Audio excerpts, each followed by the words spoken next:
I have some opinions. I always do. Let's hear it. I want your thoughts. Like, I feel like all the people who niched way down are like really slow because they niched way down.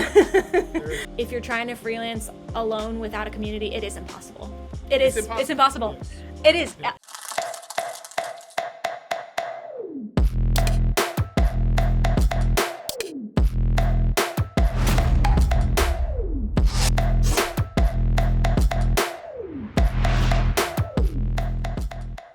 I think we're good. How's it going?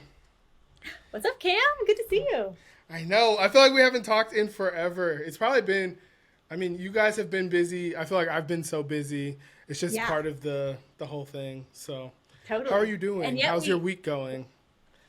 Good. Everything's good. I know it's like peak summer, so I'm like trying to make sure that I'm like making time to take days off and go down to the beach. Yes. So it's like, it's so easy once you grow up to just be like, and then we work 24/7. And it's like, if I don't, when you work for yourself, you have to like mentally be like, and we're setting aside time for vacation, Yes.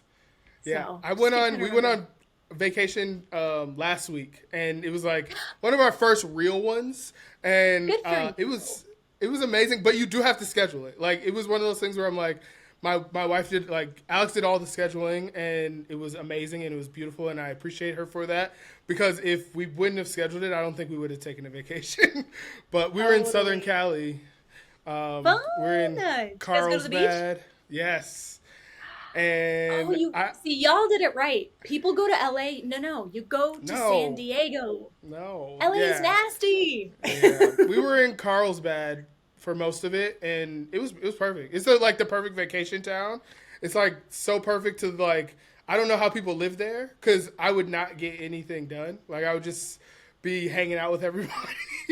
Cam, the truth is that actually San Diego is the most chill. Like, when I meet people who work down there, I'm like, you guys are too chill. And it's because nobody is concerned about working. They're just like, when can I go surf? When can I go? Yeah. It's like it's like very French in that, like, nobody is really worried about deadlines or anything. Like, it's so fun. I could never live there, I don't think, but it's very fun for vacation. Yeah, we were at a different coffee shop every morning, and then like the food was amazing, and everything was like 2 to 3 minutes away from our Airbnb, and I'm like, this is a problem. Like, I know. Totally. So it was great. But glad to be, this is like the first, second day back in the office, getting stuff done, sending emails, doing stuff. Oh man, yeah. But isn't it the best, like, when you get back from vacation and you're like inspired and you're like creatively fulfilled again, Yes. and you're just like, you're actually eager to like get to it. That is like the best feeling.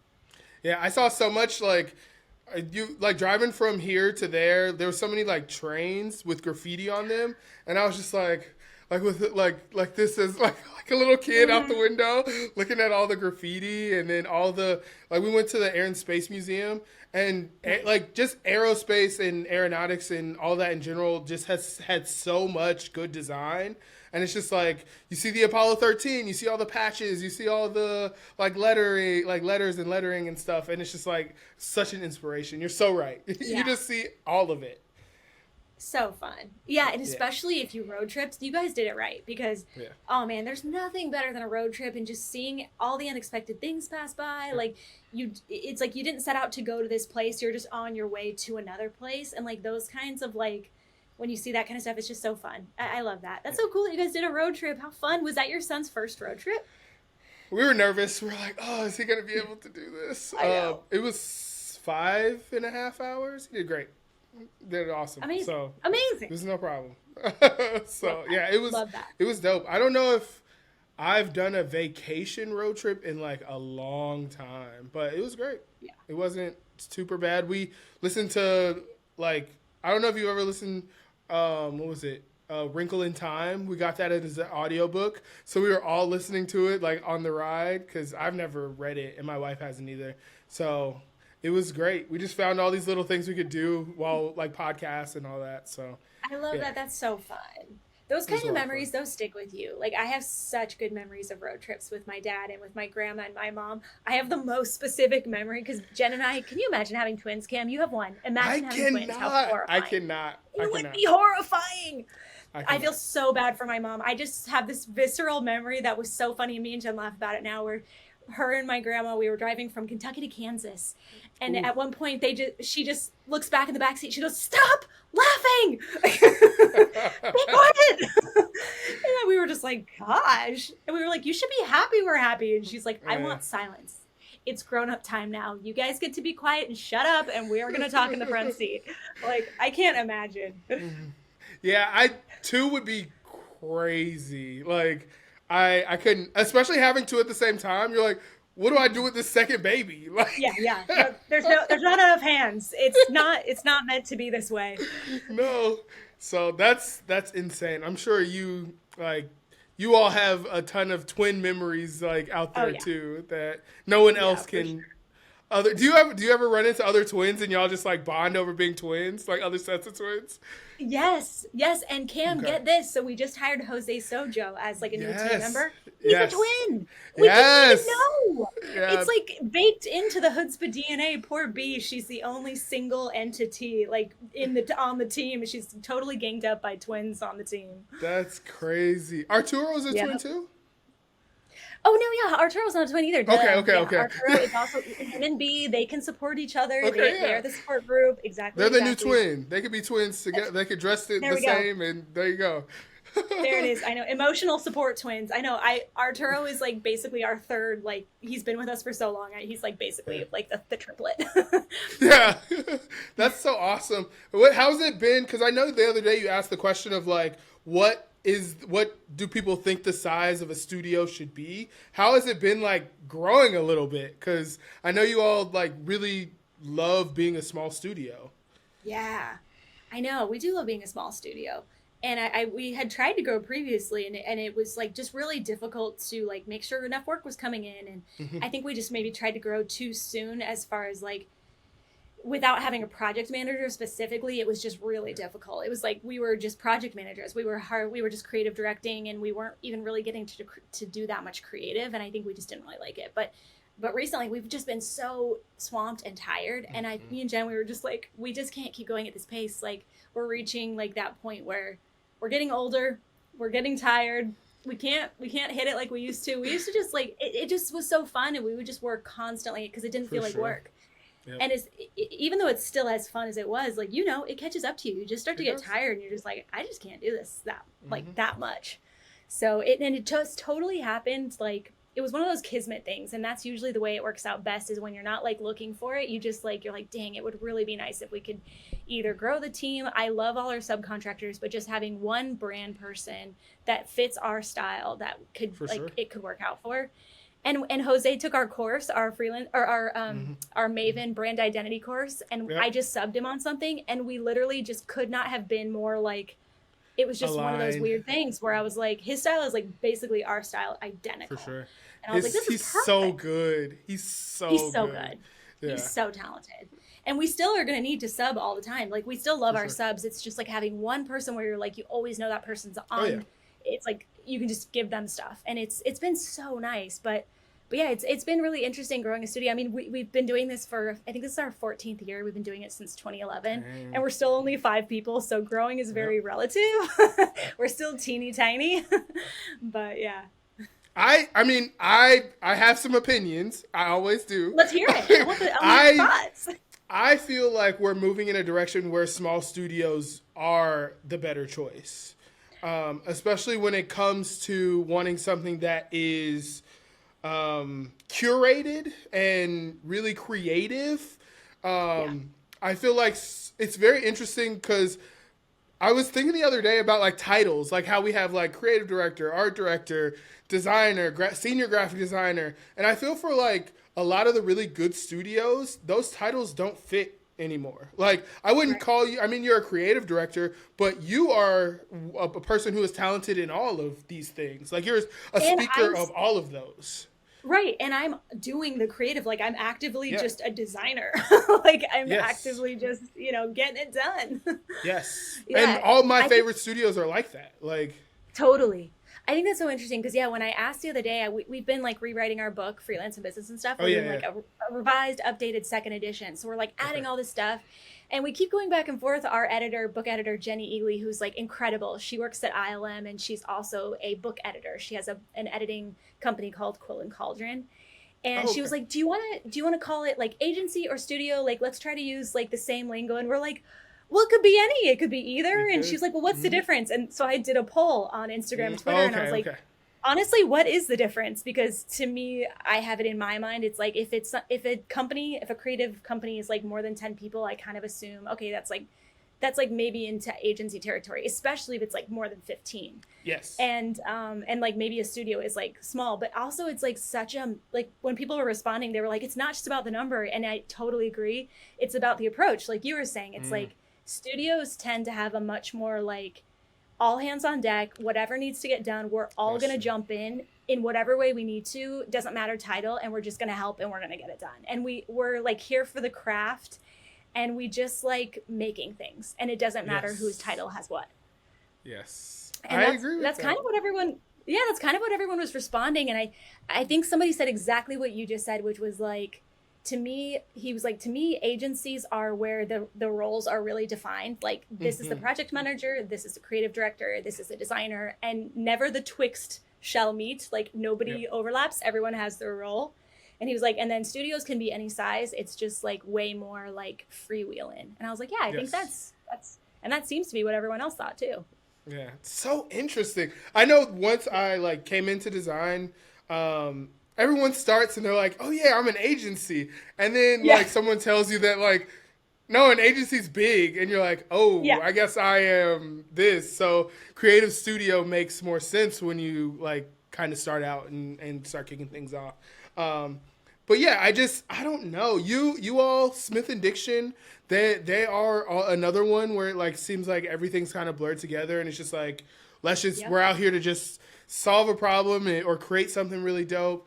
And I don't know. I feel like in our world that is the best that it can get. I've worked alongside a lot of agencies that have it really defined, and I feel like you bump into each other with those defined Mm, spaces, and it's like, right. well, I would go a little bit further, but I'm design. My title is senior graphic designer, and this is where I'm Right. gonna stop. And that guy over there is senior motion designer, so that person will take Right. that, and you kind of like bump into each other. But what if you had like a really dope idea, and you're like, well, let me take this into After Effects, and you'd Yeah. bang something out. You would never do that because that's not your role. Um, Right. You don't want to step on toes or whatever. yeah. Yeah. Yeah, So that's so interesting. I know I it, forgot who I was listening to a podcast. I want to say it was like Front and Center Designs okay. podcast, Yeah. which is Yeah. like a fun one. Yeah. And they were talking to somebody and I wish I could remember who it was, but he was like working at ESPN as like an ad buyer or something like really not that Hmm. creative. But he had an idea and he just like pitched an idea to the creative team and was like, what if we did this? And they were like yeah, help us do that. And he like helped write the copy and he basically just became like a creative director or like a That's marketing creative. crazy. And I was like, that's so rare though that someone has like the like self volition or like the boldness to just go to the other Yes. team and be like, I know this is your job, but hey, I had a great idea. Because honestly, Yes. it could be a terrible idea. Like It, you know what I mean? yeah. Yeah. It's like more often than not that person is not qualified and that idea has been thought of and it's not a great idea for whatever reason. But this guy was Exactly. just like naturally inclined towards it, and then he ended up like going out on his own, starting an agency. And it reminds me of your story of like starting in engineering and then Yeah. discovering like another more creative angle and then like pursuing that. But it's interesting. Yeah. It is. It really is. And I don't know. And that's why I'm just like, I love freelancing so much because it gives you the opportunity to just like, sometimes I have clients show up and they're like, well, I need this. And I'm like, I've never done that before, but I know I could figure it out. Or I know Totally. like I have had ideas around that before.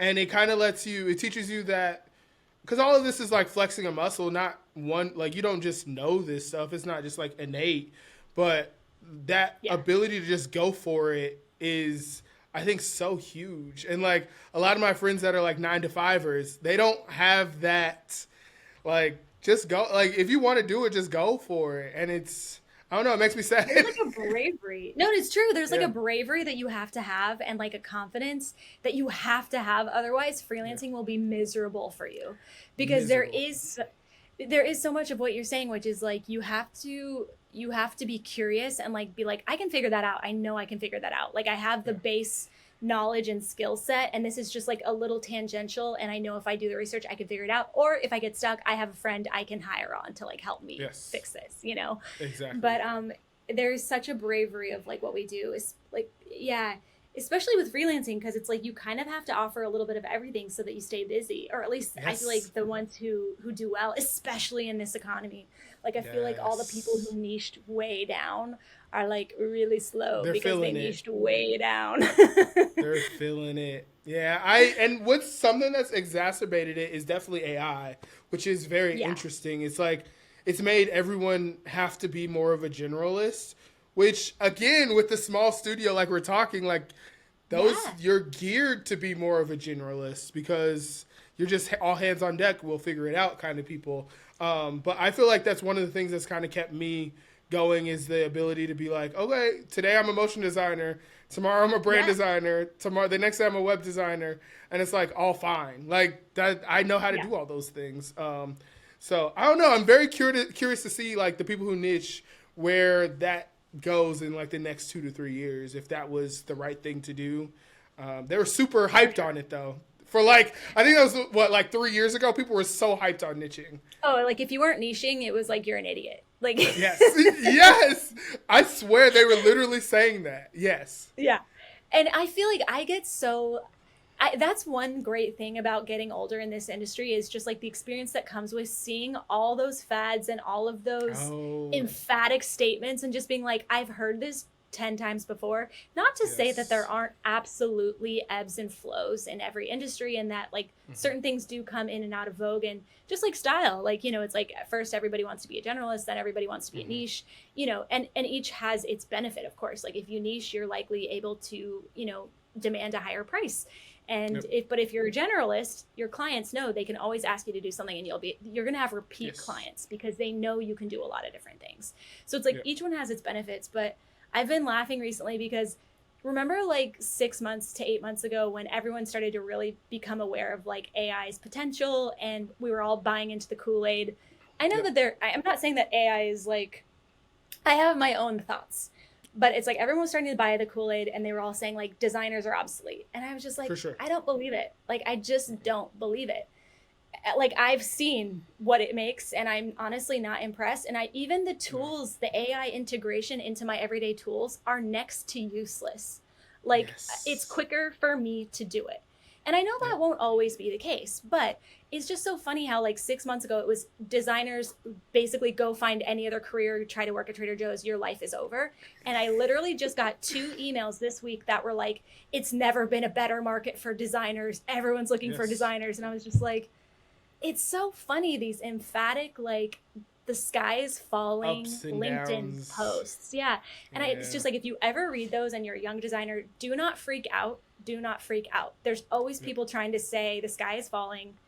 So, you know, of course, like hedge your bets. Like if you Yeah. can try to learn a different skill, like try to learn motion, try to learn, obviously code is something that 3D. AI can, whatever it Yeah. is. Yeah. Yep. Whatever it is, like make yourself, you know, like, make yourself very, very like easy to hire for Yep. whatever, you know. But there's always going to be room for somebody. It's kind of like how there won't be as many of us, sure, a lot of the Sure. bottom rung of like designers who maybe don't have like the creative vision or, you know, Or whatever, they probably the don't. language or the like being able Yeah, to communicate what's actually going on. Yeah. totally.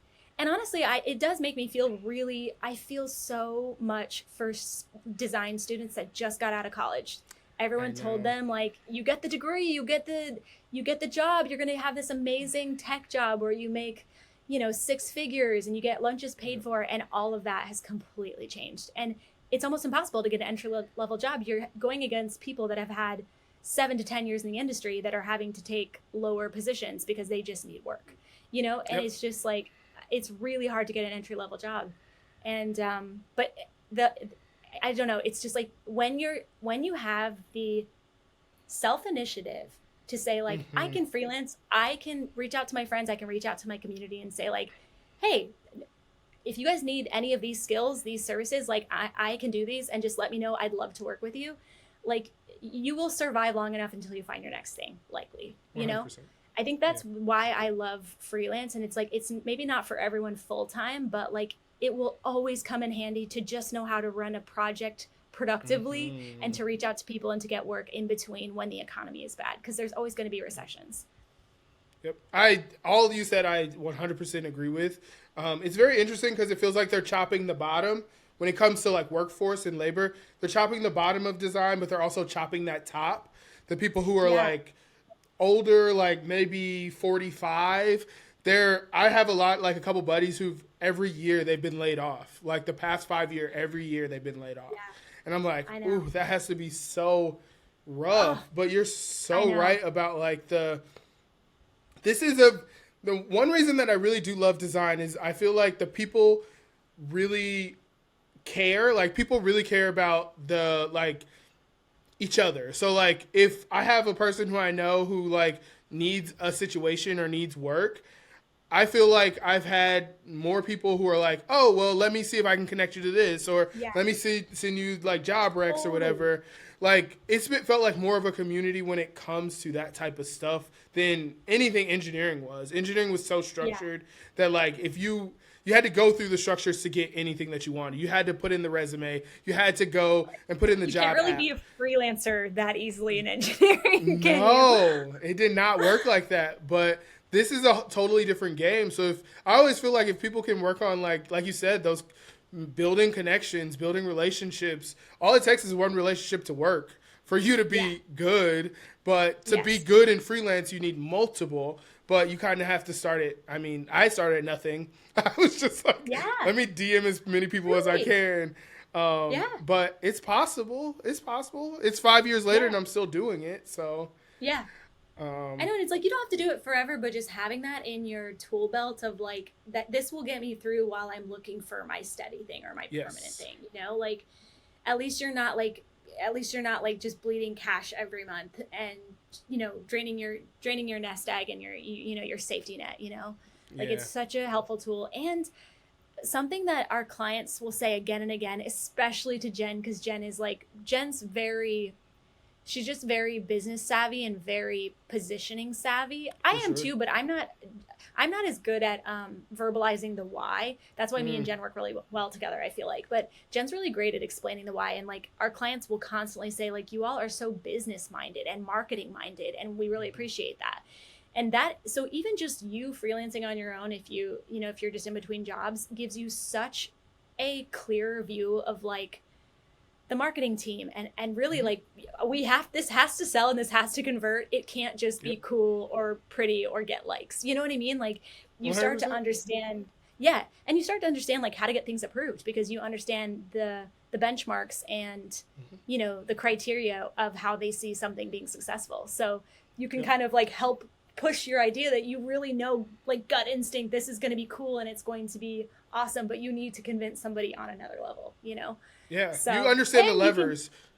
Totally. And you can, honestly, you can gut check yourself because I think that's something that I look back on and I'm like, it's so cool seeing the growth in like, yes, that would have been cool, but like their edits made it better. It made it more mass appeal. Like as far as the clients, it's like the clients made it better. In every instance, almost. Like, there are those few, like, outliers where the client made it absolutely worse. And in that case, I just don't show it in my case studies in my portfolio. But for the most part, I look back and I just... Yeah. But for the most part, I look back and I say, wow, they really made it better. Yeah. And it's why and that's where it's like, I don't know. Like you said, this is a complex web of things. But when you are freelancing, you're a business. So you understand, like, selling. Like, this has to sell or this has to... make the KPI or whatever has to hit the mark for them or the money they spent is like not worth it. So I don't know.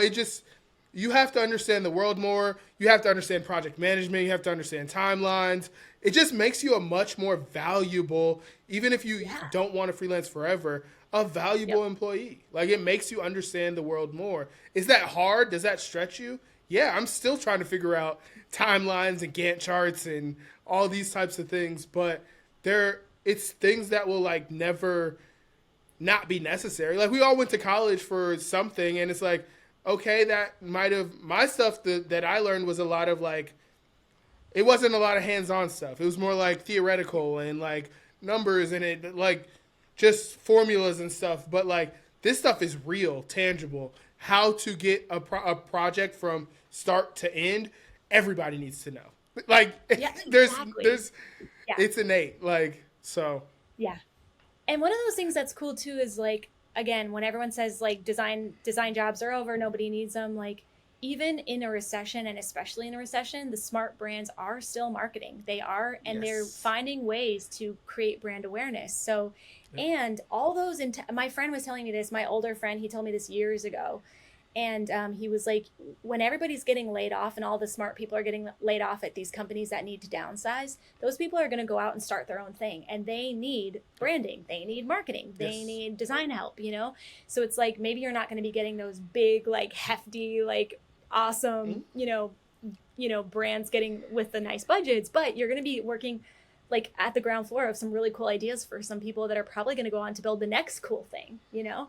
100%. So it's like, you have to hustle a little harder. Yeah, but it is always interesting. It's like, it's just so easy to buy into like the doom and gloom. And of course there's so much of it, and it's not to say it's not there, but it's like, just be smart and just like try to think scrappy, you know? It's like, like you said, you as a freelancer, you have so many tools, and even just like wherever you worked before, you know, it's like, you've probably absorbed so much, and it's like, how can you take that and make your own thing or have it serve somebody else? And you know, it's always interesting. You're always having to like pivot. That's the only thing that stays the same in life, is like, pivot. Things are going to change, and you're always going to have to pivot. Yep. 100%. And that's, excuse me, one thing I'm super thankful for is y'all's Slack group. Like, community honestly has been really more of the game changer. I think a lot of people are like, okay, this bad thing has happened. Now I got to take it upon myself to figure this out. And it's like, when you are in a community, you don't have to necessarily figure it out yourself. Like I said, people can look out for you. They can send you things. But your Slack group has been like, I don't know. I always talk about the fact that like, you all were one of the first people to reach out who I had any type of understanding, who did stuff that I really liked. Like, it was awesome. I had posted something, and you all were like, "This is really good," and I was like, "Wait, what? Like, how'd you even get here?" How'd you even get here? Sometimes I even tell people that you all are my design fairy godmothers. I love that. Oh my gosh! I just was so impressed. Like, you really put yourself out there, and like, you were making it happen for yourself. And I was just like, man, this person has like gusto. They have chutzpah, if you will. I love that. But yeah, I see how that community and that group, like, we all try to help each other and try to come together, and like even sharing your work and people commenting on things and just having a place to go to not be so alone. So I think that's the other piece of it, is like, community is everything when it comes to freelancing and doing hard things and like trying to get from one place to another. So I think people discount that also. Oh my gosh. Honestly, like that, and that's such the caveat, is like, if you're trying to freelance alone without a community, it is impossible. It's impossible. Yes. It is. Yeah. Like, truly, like it's so hard to get your foot in the door when you don't have those, you know, if you're just one person out on your own, why would somebody trust you that doesn't know you, you know? So it's like, having the community where somebody gives you that first chance where you can say, I can do this, and you can like create your own work that's not just a part of like a team that you did with somebody else, you know? Like, that kind of stuff is huge. Like, me and Jen, like I said, we're working on our rewrite of our book, and we wanted the last chapter to just be like fully about like community and relationships, because it really is everything in life, regardless of if you're freelance or if you're at a company. If you get laid off and you want to do full-time work again, your community is where you go to say like, I'm back in the market. If anybody has any tips, let me know. Otherwise, it's so hard. And even like thinking about when we were hiring at Hoodzpah, we tried a few times the method of just like anybody can apply. You know, we were interviewing people we'd never met before. We didn't know from Adam, and it's just so it is really scary as a small business. Like, you don't know if what you're reading on paper is the full story. You're looking at case studies where they were working with a huge team, and you're wondering what of this case study did you actually do? You know, like there's just it is really hard to hire as a business. So like I automatically default to people I know and people that I know. It's like a reference from somebody else, you know? So it's like just from firsthand knowledge, like having community is so important. And, you know, just being able to be vulnerable enough to say like, hey, I have some, you know, free space in my schedule, or like I'm looking for a full-time job. I had 2 people this week just hit me up and say like, hey, I'm looking for a job. Can you repost my portfolio? And I'm like, of course. Like it's that's no problem. You know, and it's like, and I think you're right that the creative community, we're all sensitive and we're all like, yes, I think we are more eager to like help one another. And what is that about? Like, specific, I was even thinking like graphic designers specifically, like in the design, whether it's creative director all the way down to designer, like we are so good at promoting ourselves. Like if you Google another person in a different field, like you'll maybe get their LinkedIn. If you Google a designer, it's like Instagram, YouTube, podcasts, interviews, magazines, like you know, it's interesting. I don't know. I feel like I wouldn't say all of us, but I think there's something about like, it's actually, okay, this is something that I saw the other day. There was this creator on TikTok, and she was talking about the fact that content, like making content kind of saved her life. And I was like, that's weird to say. Like, that's kind of like a little bit influencer type thing. But she was talking about, she was talking about the fact that like, content and making things gives you the opportunity to hear your own voice. So most people who don't live in this world, you don't get an opportunity to hear what you actually sound like. You're being told what to do. Like when I was an engineer, I was told exactly what I was going to do and how it was going to be done. And there was really no space for figuring out like my own touch on things. But I think as creatives, we get so excited about like the opportunity to make things that sound like us. And once you get that high, you're like, oh, I can't stop. Like, and that's why it's like podcasts and your website, like everybody has their own web, because it's like you hear that and you're like, oh shoot, like that's so cool. Like I remember the first time when I started like my first iteration of a podcast, and like I listened back to an episode and I had an opinion. And I was like, wait, I got opinions? Like, I didn't have opinions I didn't know before. I didn't know I had such clear feelings on this. Yeah. So I think it's like that opportunity to get a chance to create, like, really opens up the world. And then it does give you opinions. It does let you know what you like, what you don't like. And I just think you get kind of excited about it and you just want to put it everywhere. Right. So, right. And there's also the artist in us, right? Where it's like, we want people to see what we did. It's like, well, most artists, I know there's like some people who don't need that as much, but I know for me, like if I can't share the work that I did, I'm devastated. Like I want 100%. To share it with people. I want people to see it. And I want to know, did you enjoy it? Like, did you hate it? I want to know, you know? So there's that element I'm the same way. Yeah. And I was thinking the other day too, that's like, so awesome.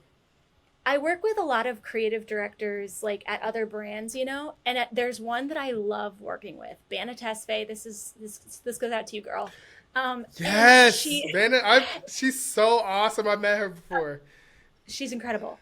And and I was like, what is it about certain creative directors that I really love to work with, or even just fellow creatives, whatever, business owners, whatever. And I was like, I think the thing about leadership that makes a great leader, and this goes for the people that we worked with at ILM, is they're able to make a decision and it's just, there's a clear decision and there's not a lot of hemming and hawing, and they're not apologetic, and they have just a clear vision and they just make decisions. And it's bigger than that, of course. You have to have a vision too. Like you could work with a creative director who has awful instincts and their decisions are absolutely wrong. And you're like, oh my gosh, they're so emphatic and this could not be further off. But like working with someone who has great instincts, but also is just able to make decisions. Like, yep, we're going to do this. We're going to move forward with this, cut that. This is what needs to be tweaked. Like that's what makes a great leader.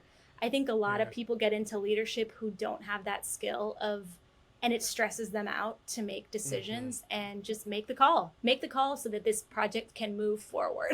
I feel that. And we don't, yeah. And it's like, and I've worked with so many creative directors who don't have that skill of like, they're just like, I'm not sure, it's continually like, well, do we need to see more, and second guessing and worrying about what we already agreed on, the discovery. And I'm like, it is such a unique skill to have the clear vision, to have the clear voice.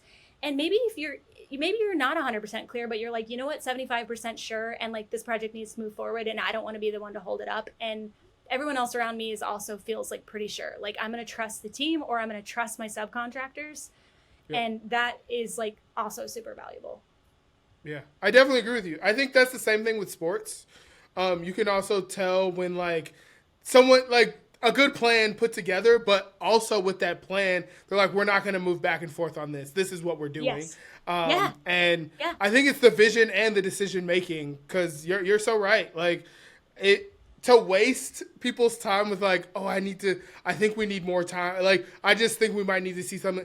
That second thing that you see is not going to be anything that is going to change your mind that much. Like, totally. And especially doubt, like when you keep like not trusting the discovery and the strategy, it's like, listen, I know that there's 20,000 different iterations of how we could do this, but we all agreed that we were going to do this one. Let's do it with gusto. There is nothing worse than a milquetoast half-assed idea. Like 100%. It won't hit for the base, and it definitely won't hit for any of your like secondary audience. Why don't we make something that our audience is going to love?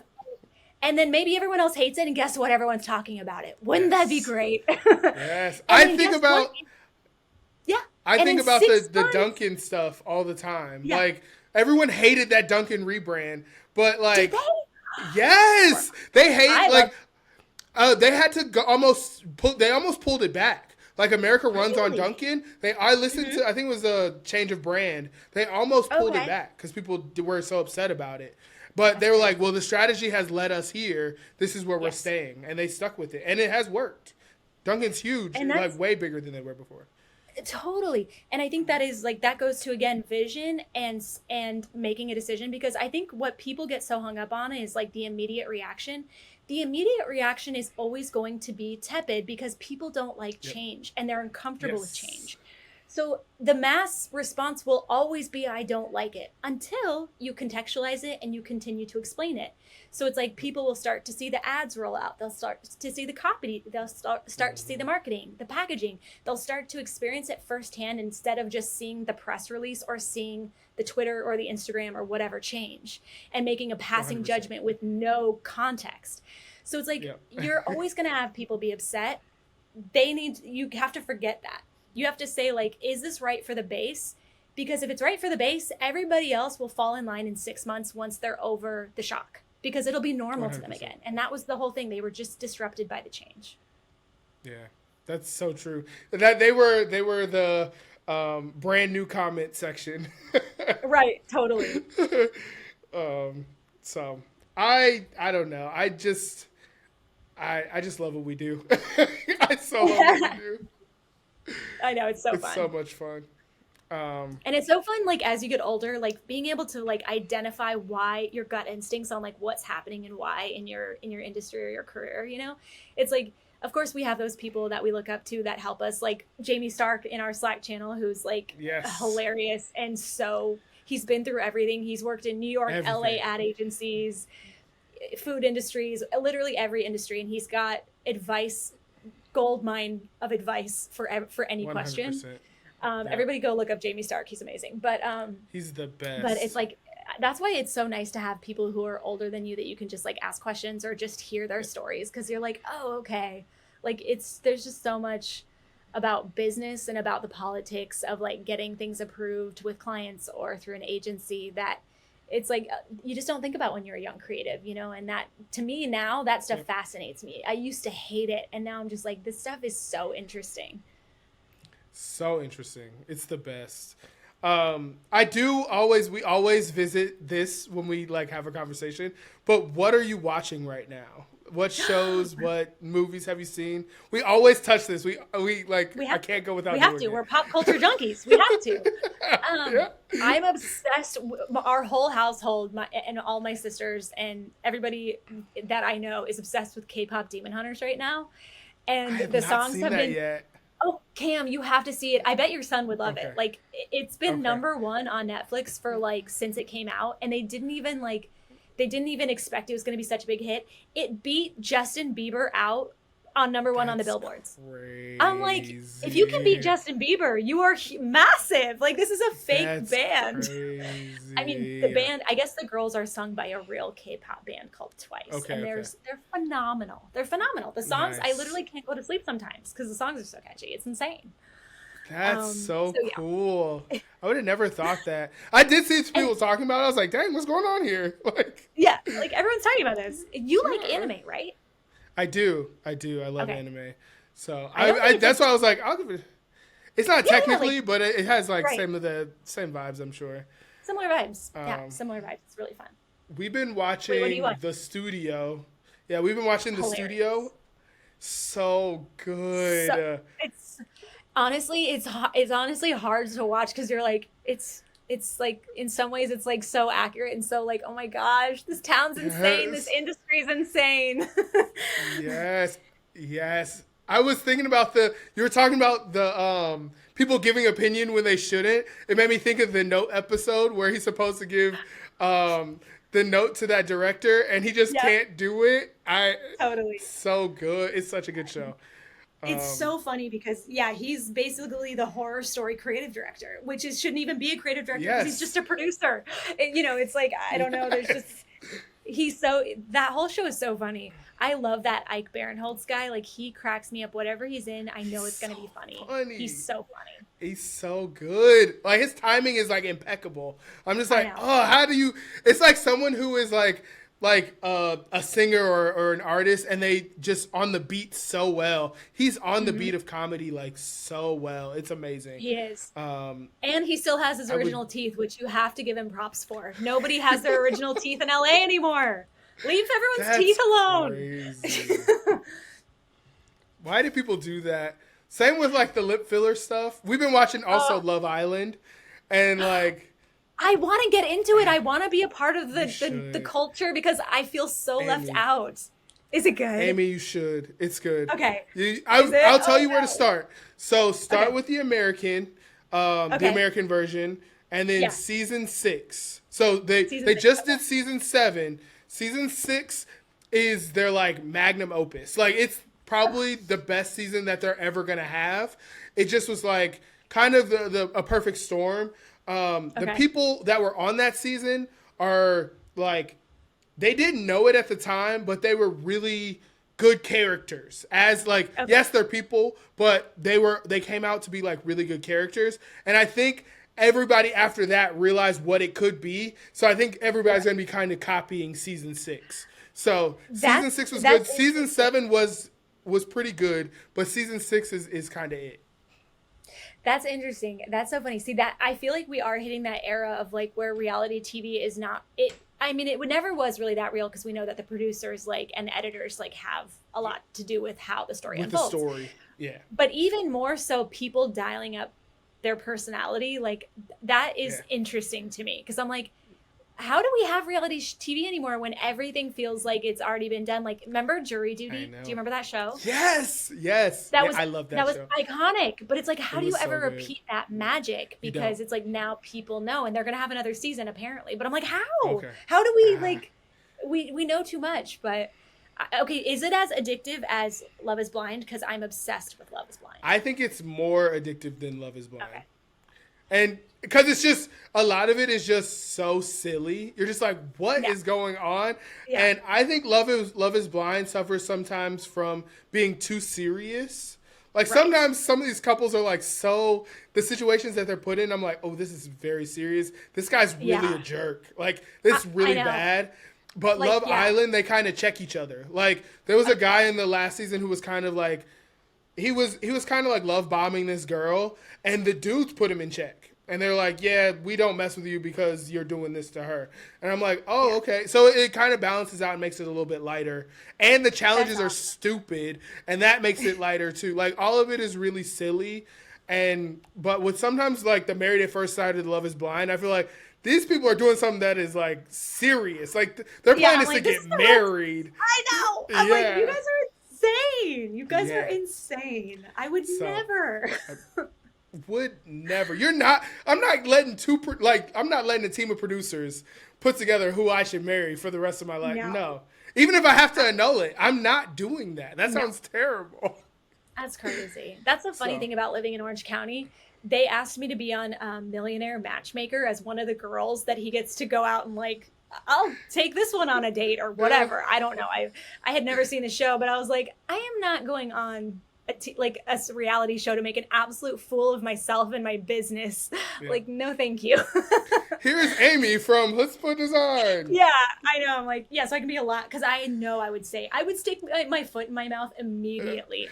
The producers wouldn't even have to do anything. Like, I know I would ruin it. They're like, no, let her keep going. Just let her keep the camera on this crazy lady. Like, That's crazy. Just think about if that was floating. I also this is off topic, but think about the fact that, like, this is something else that they talk about with Love Island, is, like, these kids on, like, we're now getting Gen Z on reality TV shows, and they're so self-aware of themselves because they've had cameras in their face their whole life that they know when to, like, not go for it.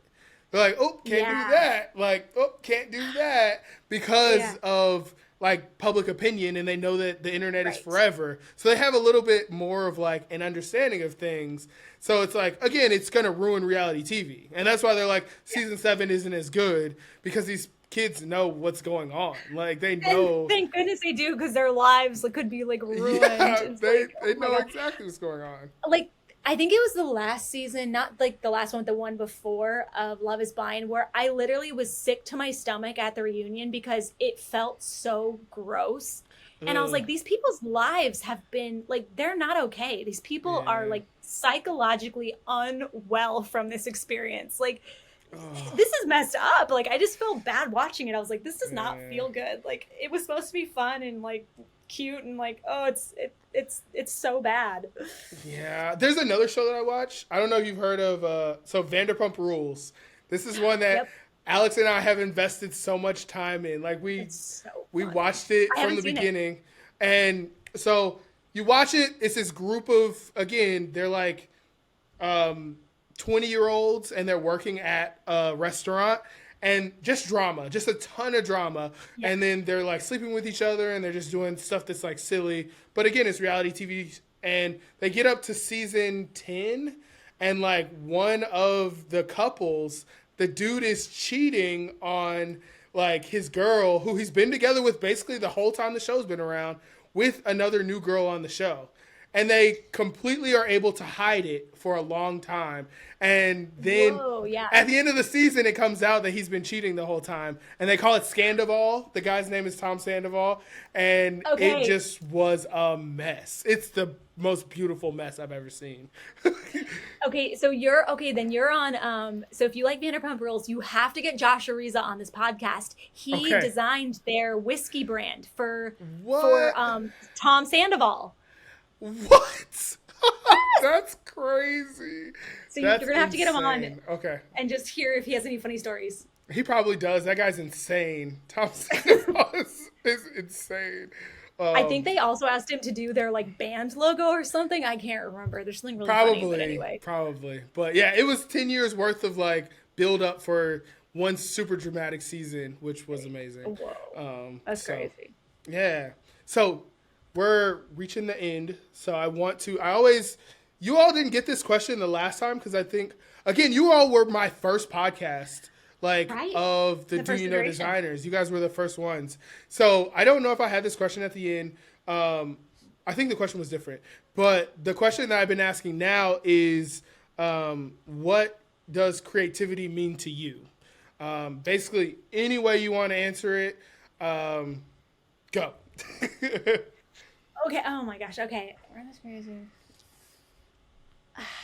I think it's just, I see it as, like, I had such a hard time with art. I started as an art major, and I just like, I found it so hard to like find like my own voice and just, you know, my perspective. Yeah. And I find it so rewarding, and I'm always just like really thankful for our clients and our collaborators, because I'm like, they have these really cool projects and these really cool visions and this thing that they're making that's like impacting their community, or just like a fun or interesting or delicious thing for the world. And I get to jump in and help them make the most beautiful and like resonating like version of that, you know? Mm-hmm. And it's just, I'm like, creativity is so cool because it can be like used for good or evil. Like it can make a subpar product seem really cool, and it can make you sell a lot, and then people are really disappointed because the product really sucks.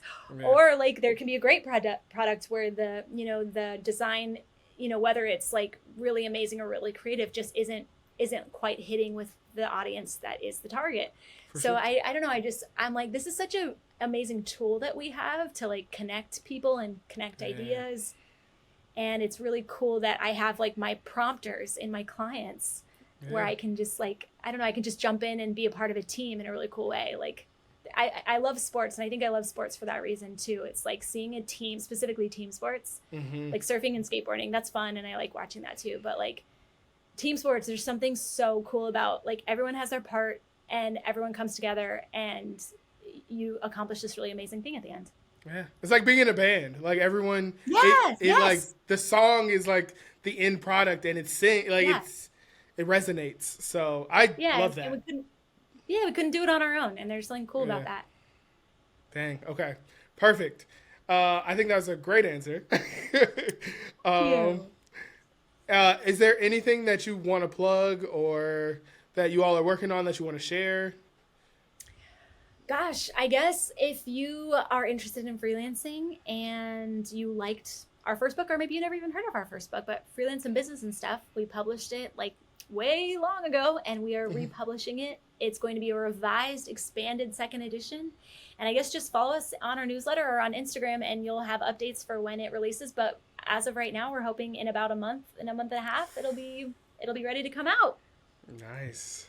I can't wait. Definitely will buy a copy. Are you kidding? I'll send you one. Are you kidding me? Stop it. Okay.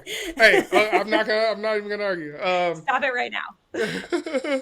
Also, where can everyone find you on the internet? We're at pretty much everywhere. We are at Hoodzpah Design, so YouTube, Instagram, LinkedIn, Twitter, and I think even TikTok. If TikTok might be just Hoodzpah, but anyway, there's nobody else called Hoodzpah, Hoodzpah, except for a Jewish rapper. So it's just us and him, and you can tell us apart. So awesome. Amy, I always have such a good time hanging out with you. Same. I love this. I feel like we just get to hang out, really. And I brought stuff to talk about. We touched it anyway. Like, I didn't look at it. Yeah. And we touched all the stuff I wanted to talk about anyway. Didn't need the notes. So I feel like that just explains our relationship as friends. So it's great. There it is. I really appreciate you, and we'll definitely continue to talk. So thank you for everything. Talk soon. See you on the Slack. Yeah. I hope you enjoyed this episode of Creative Questions. Like, comment, or subscribe to allow us to keep making more episodes. I appreciate you for being here, and I'll see you on the next one.